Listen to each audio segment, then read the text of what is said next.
there, it's Kerri. Thank you so much for joining me on this latest episode of Invisible Wounds Healing from Trauma.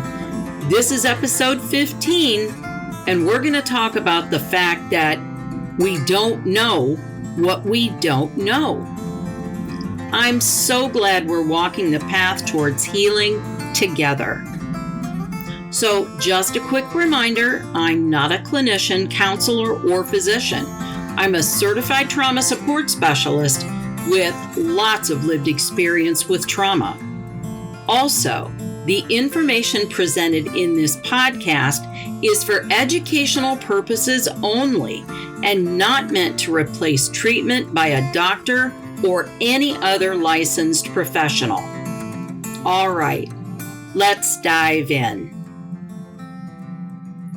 So we've been talking in past episodes about things like attachment styles, how they form, and how they can affect not only our relationships with others, but ourselves as well.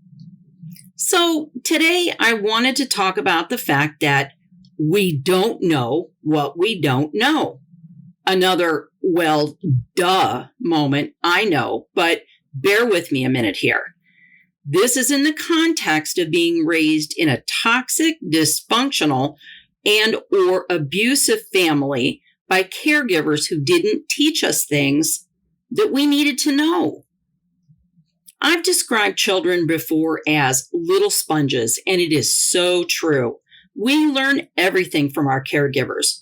We watch them, listen to them, watch their body language, everything. These are the people we live with. They're supposed to care for us, guide us, love us, teach and support us so that when we grow up, we know not only how to navigate in the world, but navigate through our own personal experiences. Those may be things like handling and dealing with emotions, dealing with setbacks, disappointments, loss, creating, developing, and maintaining relationships with people, and other challenges life can throw at you. If we're taught how to deal with these things, we can see situations for what they are, formulate a plan, deal with it, and move forward. Things might stop us, but we can find a way forward and be more resilient. However, if you grew up in a household like I did, full of dysfunction, instability, abuse, addiction, and chaos, what you do know and what you don't know can look very different.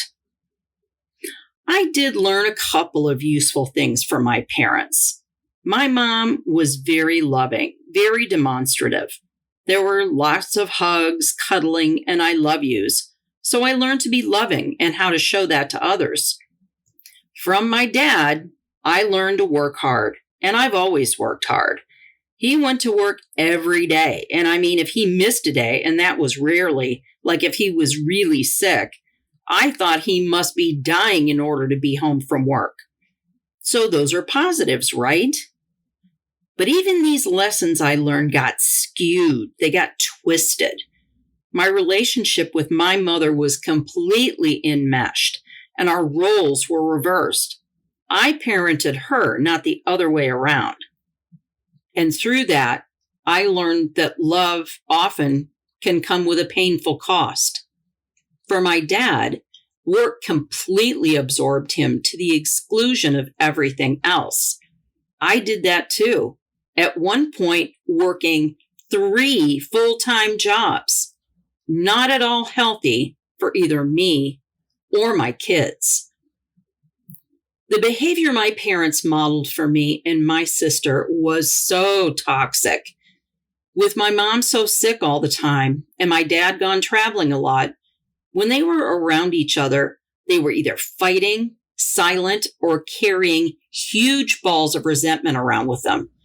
The air was so tense, it was thick, and I was always waiting for the blow up that I knew would come.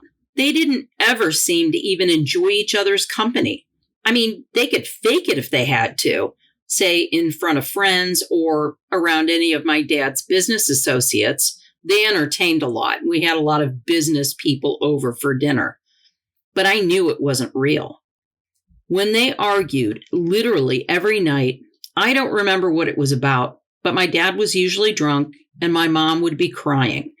There was never any calm discussion. No, so here's a problem we have. Let's talk it out and try to find a solution together. My mother also told me so often, let's not tell your dad about this. So we became secret keepers. So I learned that open, honest communication not only wasn't safe, it wasn't allowed. And showing emotions, that was trouble too. If I got upset or cried, I was told to stop it, quit it. There was no help or relief for me in dealing with the constant terror, hurt, sadness, and anger that I felt as a child. We all held on to our anger and resentment of each other. My parents also held grudges against each other. They would snipe at each other with little passive-aggressive comments, making references to arguments or pointing out each other's many faults. This was especially true of my dad towards my mom. His behavior towards her told me in no uncertain terms that he felt she wasn't good enough and didn't measure up to how he thought a wife should be. Her response to that kind of treatment with me was telling me that everything was my dad's fault. And she was totally the victim and the martyr. And I'm not knocking her. She had a very difficult situation. She was sick, and I understand that. But her behavior was just as wrong as my dad's.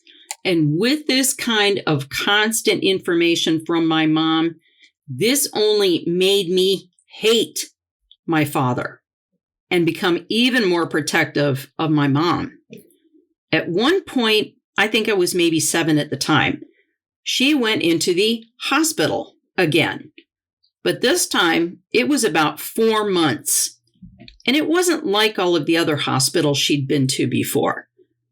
I remember when my dad and I went to see her, we met outside the hospital on the grounds. I remember green rolling lawns and benches.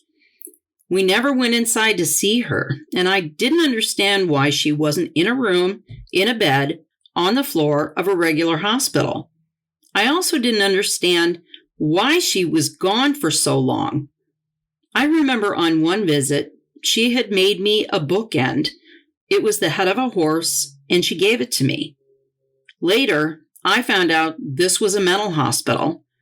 My parents never, even as an adult, told me the real reason she was there. When my mother did get out, she told me that my dad put her there because he wanted to get her away from him. And my dad once vaguely alluded to the fact that it was her addiction to meds that landed her there. While she was there, my dad still had to travel for work, so we had a succession of caregivers that came to stay and care for me while he was gone. They were all horrible. They ignored me, spanked me, and were abusive in other ways. That weird secret keeping came out in other ways too. At around the same time, we had a dog, an Afghan hound. My dad was obsessed with Afghan hounds for a while, and her name was Samaris, or Sammy for short. Sammy was big and completely out of control. She jumped on everyone who came over, scratching them and nipping at them. And she was completely my dad's dog and only responded to him. So one night when he was gone, my mom gently went to move Sammy over on the bed so she could get in and go to sleep. Sammy reached out and ripped my mother's upper lip area, the area between the nose and upper lip, completely in half. There is a big artery network there, and she bled like crazy. I had to call an ambulance to come take her to the hospital. I remember she got a lot of stitches. My dad came home, and that next Saturday morning, he put Sammy's leash on her and went to go take her out the front door. That was unusual, so I asked him what he was doing. He said that he found a new home for Sammy, that she was going to a farm where she'd have lots of room to run. Made sense to me at the time, but I really don't think that's what happened. Again, even as an adult, when I'd ask my dad about it, he never told the truth. He always stuck to the fact that she went to a farm. Dealing with death and grief was another big area where not dealing was the norm. Death is tragic and horrible, no matter what, and is a very difficult thing for anyone to handle. When first my sister, then a month to the day later my grandfather died, there was no coming together, no shared grieving between my parents and myself. We all spun off into our own separate worlds. We didn't comfort each other. We never talked about it. We didn't remember the good things about them that we missed. I mean, we never, ever talked about it with each other. It was this great, big, giant 800-pound gorilla in the room that we all ignored. Our lives were never the same after that. And it propelled me fast forward into an angry, rebellious, drug and alcohol-induced nightmare through my teen years into my early adulthood. It's only really in the last couple of years that I can look at pictures, particularly of my sister Erin, and not fall apart, even though it's been 46 years since she died. I still miss her so much and wonder what kind of person she might have been. It's okay for me to remember, to miss her, and remember the good times we had, and just how much she meant to me.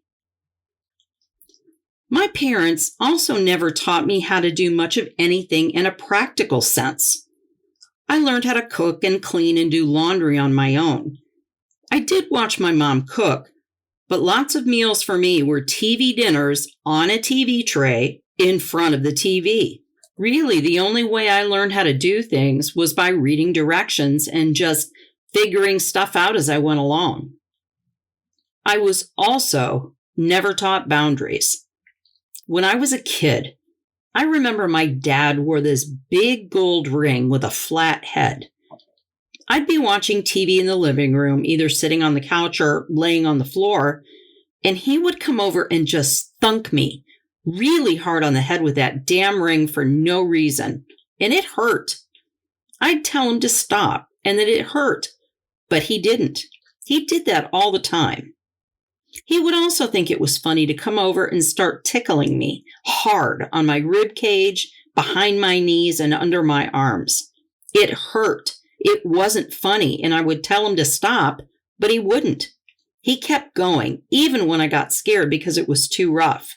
I would start crying, and then he'd get disgusted and make some comment that he was only playing, only teasing. It didn't feel like fun or playing to me. So my voice, my feelings, my opinions were never respected. I was never heard. I also had no privacy. I was never allowed to shut the door of my room. If I did, either my mom or more often my dad would just burst in asking me what I was doing, like I was doing something wrong. Even as a teen, my dad would just randomly burst in on me, and it didn't matter whether I was dressed, undressed, in bed, out of bed. I never knew when he was going to just charge into my room. I was also, of course, never taught how to be held accountable for my actions. As a little kid, my constant fear would lead to temper tantrums. My dad would either throw me in an ice-cold shower, fully clothed, or spank me hard with a hairbrush. I remember it was a big, brown-handled hairbrush with black bristles, and it had a big, flat back surface, and it hurt. But as I got bigger, there were threats of punishment, but never any follow-through. As a teen, when my out-of-control behavior spiraled out into the stratosphere, I knew they might be mad at me, but there wasn't anything they could or would do to stop my behavior. So I knew that once the yelling was over, it was over, and I just went back to doing whatever it was I wanted to do. So what all this means is that if we weren't shown or taught things like boundaries, respect, self-worth, self-confidence, trust, healthy relationships, accountability, how to experience and deal with emotions, how to experience and handle conflict or loss, how can we expect ourselves to know these things? If we didn't have healthy people around to teach us, to model good behavior, to show us the way, we aren't going to know it. We learn survival strategies, maladaptive or unhealthy ways to deal with things or cope. We do whatever we need to do in order to survive, to get by in life. Unfortunately, we drag those unhealthy ways of dealing with things right along with us into adulthood. Then when we react and respond in certain ways, we get angry with ourselves. We self-blame and self-shame. We compare ourselves to others. We can say things to ourselves like, well, look at them. They went through XYZ and it was bad and they function well. Why can't I? We can't ever truly know what another person has had to do in order to get to where they are, and it's completely unfair for us to judge ourselves against someone else. They also might outwardly seem okay, but behind closed doors, it could be a whole other story. We just don't know. Maybe they had a healthy person or professional intervene somewhere in their lives, and if they did, that might have helped them be able to move forward. So if we didn't have that, we aren't just going to be able to magically think ourselves into making the changes we want to see in our lives. It takes learning, gaining knowledge, finding what works for us, then putting these things into practice and doing the hard and sometimes really messy and painful work we have to do in order to heal. There is no magic wand to wave, no perfect formula that's going to fix everything. We have to do the work on ourselves to be able to move forward. When we learn new things about what the trauma in our lives has done to us, we can begin to change that idea of we don't know what we don't know into, well, now I know some things and I can use this knowledge. And how we use that knowledge is completely up to us.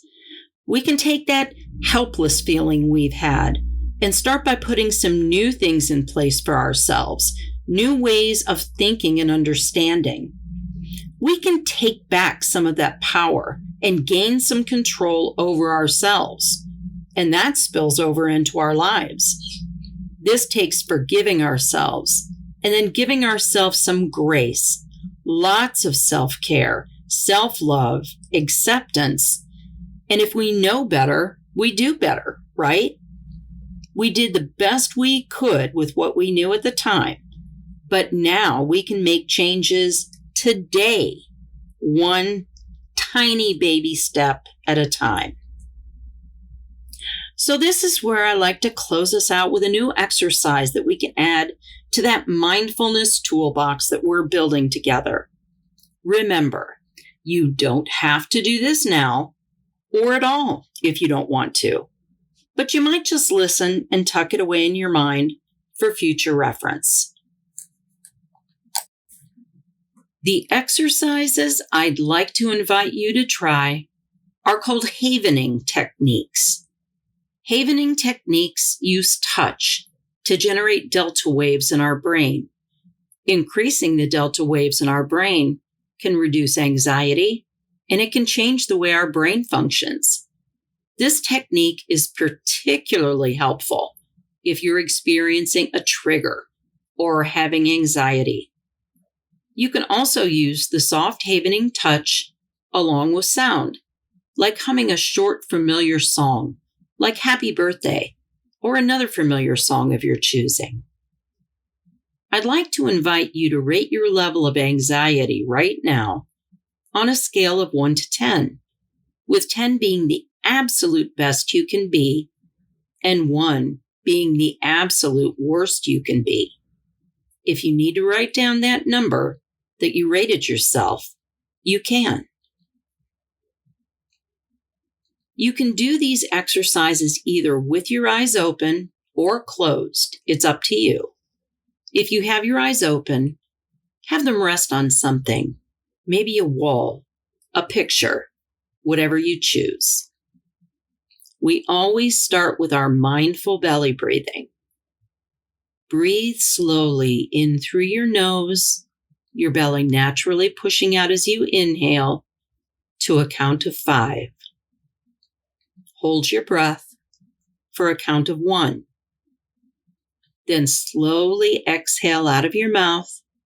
Your belly should naturally move in as you exhale to a count of 5. Do this 5 times. Next, I'd like to invite you to picture in your mind a calm, soothing image.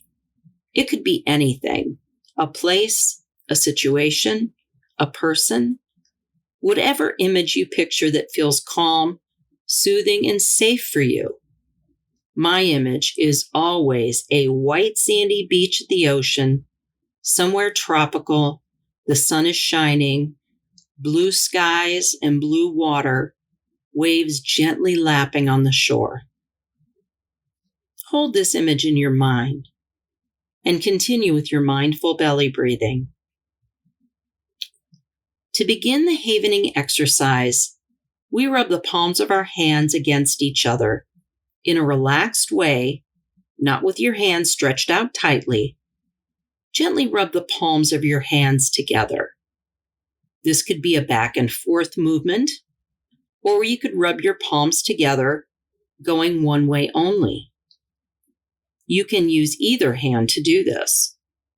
This could look like your left palm facing up, and with your right hand, palm facing down, place it gently on your left palm, right where your wrist meets your hand. Gently move your right hand over your left palm from that starting point to the ends of your fingers.